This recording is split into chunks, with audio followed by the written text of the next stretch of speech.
प्रणाम मित्र, आपने हमारे चैनल द्वारा बहुत से कथाएं सुने होंगे, लेकिन आज की कथा कुछ ऐसी रोमांचक है जो पुरुष और स्त्री के जीवन को पूरी तरह से बदल कर रख देंगे। आज की इस कथा में हम आपको एक बहुत ही पौराणिक पुरानी बात बताने जा रहे हैं। इस कथा में हम आपको बताएंगे कि किस प्रकार की स्त्रियां काम वासना में ली होती हैं, किस प्रकार की स्त्रियां अपने पति को छोड़ सकती हैं, किस प्रकार की स्त्रियां अपने पति को वहशत कर सकती हैं, किस प्रकार की स्त्रियां अपने परिवार को डुबो सकते हैं।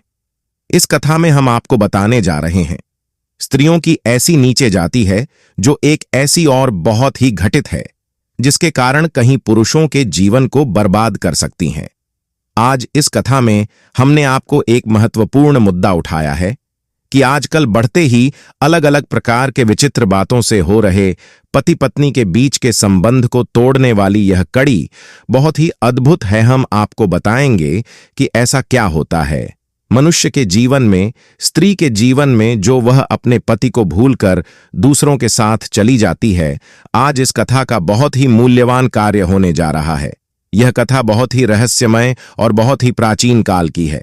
बरसों बरस बीत जाने के बाद यह कथा एक बहुत ही प्राचीन काल रही होगी। एक समय की बात है, भगवान शिव जब अपने ध्यान में रहते थे, तब उनका ध्यान भंग करने के लिए, सृष्टि के एक नए आचरण के लिए, जीव सृष्टि को बचाने के लिए प्रभु कामदेव ने उन पर तीर चलाए थे। और अपने अंतिम के कारण, भगवान शिव की तीसरी आंख खुलने के कारण कामदेव पर कौल टूट पड़ा था, जिनके कारण वह बहुत ही घायल हो चुके थे। तीसरी आंख खुलते ही भगवान शिव ने कामदेव को भस्म कर दिया था और उनके वियोग में कामदेव की पत्नी ने भगवान शिव को कहा था कि आप भी काम वासना में लीन हो जाएंगे। और तभी भगवान शिव ने कामदेव को सृष्टि जगत कल्याण हेतु जैन पर कामदेव को आश्वासन किया और पुनर्जीवित किया, और उन कामदेव को वरदान दिया कि तुम हर एक मनुष्य, हर एक जाति, हर एक पशु पक्षी, हर किसी के मन में पास करोगे और यह तुम्हारा कार्य होगा। काम वासना में मतलब है कि कामदेव संपूर्ण प्रेम को जगत करते हैं, और यही काम वासना मनुष्य के शरीर के अंदर होती है। वह एक भक्ति की वासना होती है और एक शरीर की वासना होती है, जो शरीर के प्रति लोग आचरण करते हैं, उसे काम वासना कहते हैं। इस कथा में बहुत समय पूर्व कामदेव धरती पर आए थे और एक पुरुष को मिले थे। तभी वह देव को देखकर चकित हो गया और कामदेव की पूजा करने लगा।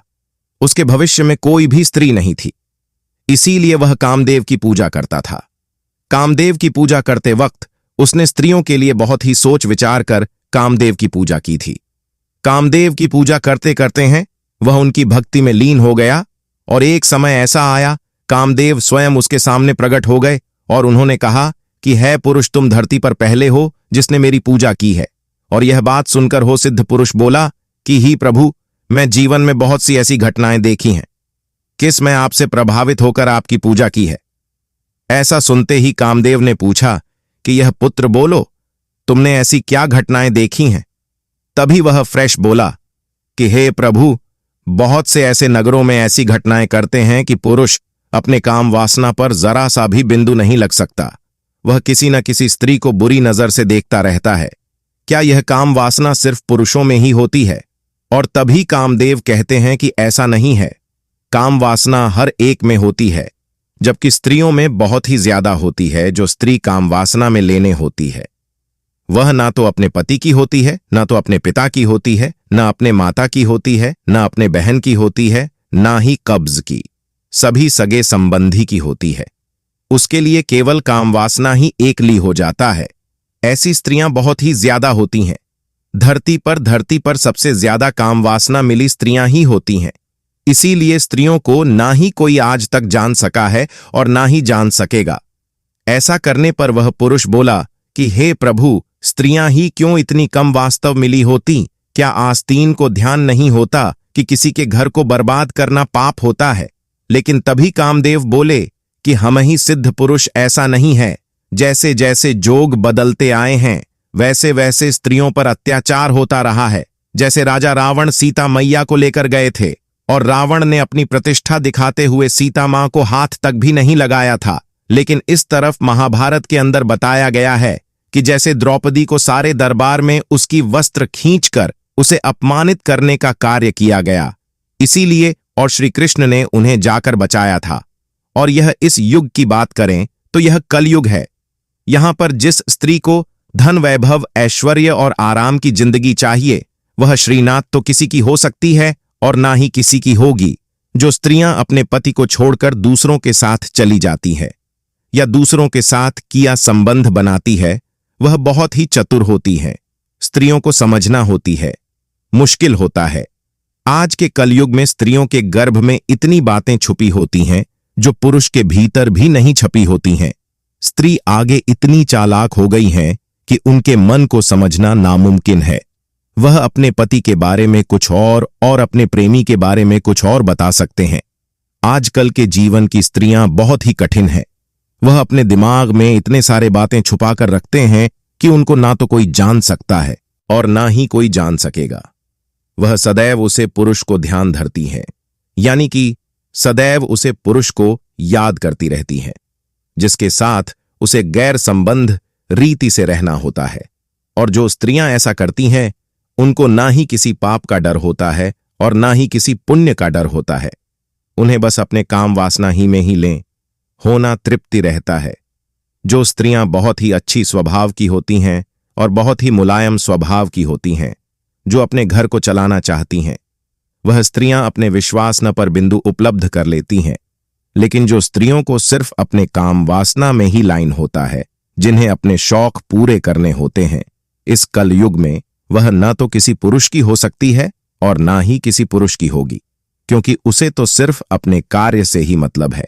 इसीलिए ही सीधे पुरुष में यह कहता हूं, स्त्रियों पर विश्वास कभी मत करना। ऐसा करने पर वह सिद्ध पुरुष बोला कि ही कामदेव ऐसा नहीं हो सकता। पूर्ण संपूर्ण जीवन में कोई भी स्त्री ऐसा कार्य नहीं कर सकते।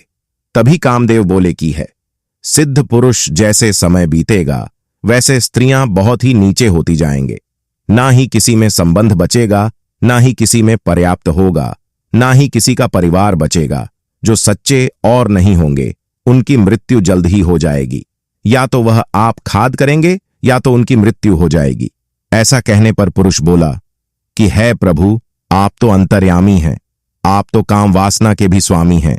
आप पर विजय पाना ना तो किसी के बस की बात होगी और ना ही होगी। ऐसा करने पर कामदेव बोले कि सही बात है, क्योंकि हम देवों का कार्य तो मनुष्य को सही सलाह देना होता है और सही मार्ग पर लाना होता है। ऐसा कहकर वह पुरुष बोला कि हे प्रभु, आपकी आखिरी बार मैं आपसे पूछना चाहता हूं कि मुझे एक बार एक प्रश्न का उत्तर दे दीजिए। क्या ऐसी स्त्रियों को उनके कर्मों का फल नहीं मिलता? और तभी कामदेव बोले कि यह कलयुग है और कलयुग में जो जैसा करता है वह वैसा भरता है। उसके एक एक पाप के कारण जो पूरा परिवार उजड़ जाता है, तो उसके बाप पापों का कार्य लिखा चित्रगुप्त बहुत ही जल्द उनका कार्य लेख लिख देते हैं। और जैसे जैसे वह स्त्रियां आगे समझ में बढ़ती हैं, उनकी कलंकित न नाम न बहुत ही बढ़ती जा रही है। और जैसे जैसे स्त्रियों को पाप पड़ेगा, वैसे वैसे उनके शरीर की सुंदरता कम होती जाएगी, वैसे वैसे उनकी काम वासना नीचे होती जाएगी और उन्हें ना तो किसी परिवार में स्थान मिलेगा और ना ही किसी कार्य में स्थान मिलेगा। और उनको ना तो कोई बुलाने चाहेगा, ना ही उनके पास कोई आना चाहेगा। ऐसी स्त्रियों के कार्य का लेखा भगवान शिव शंभू भी नहीं जान सकते, क्योंकि ऐसी स्त्रियां वेश्या की वृद्धि में आती हैं। और इस कलयुग में ना तो स्त्रियों पर कभी संदेह कर सकते हैं और ना ही क्रिया पर संदेह किया जा सकता है, क्योंकि स्त्रियों पर जितना संदेह करते हैं वह उतनी ही करोड़पति जाते हैं और वह अपने कार्य को छोड़कर बहुत ही आगे बढ़ जाती हैं। स्त्रियों को ना ही कभी उन पर विश्वास करना चाहिए और ना ही स्त्रियों पर सबसे ज्यादा विश्वास करना चाहिए। इसलिए पुरुष को हर वक्त स्त्री के हर एक कार्य पर नजर रखनी चाहिए।